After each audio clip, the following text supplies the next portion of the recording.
సంభల్లో మసీదు సర్వే అనంతర ఘటనలకు ఉత్తరప్రదేశ్ ప్రభుత్వమే కారణమని సిపిఎం పోలిట్ బ్యూరో సభ్యురాలు బృందాకరత్ విమర్శించారు. సంభల్ ఘటనలో ఉత్తరప్రదేశ్ ప్రభుత్వ కుట్ర ఉందని, మైనార్టీలను లక్ష్యంగా చేసుకుని యోగి ప్రభుత్వం విచ్ఛిన్నకర రాజకీయాలకు పాల్పడుతోందని అన్నారు.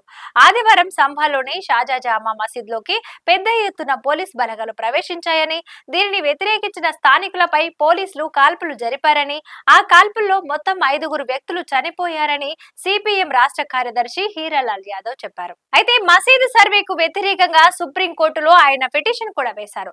దీనిపై సుప్రీంకోర్టు తక్షణమే జోక్యం చేసుకోవాలని బృందాకరత్ కోరారు.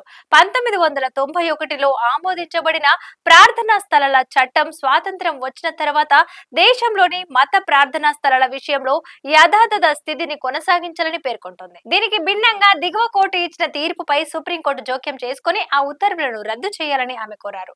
లేని పక్షంలో మతోన్మద రాజకీయాలు చేసేవారు పదే పదే దిగువ కోర్టుకు వెళ్లి ఇటువంటి ఆదేశాలను తెచ్చుకుంటారు.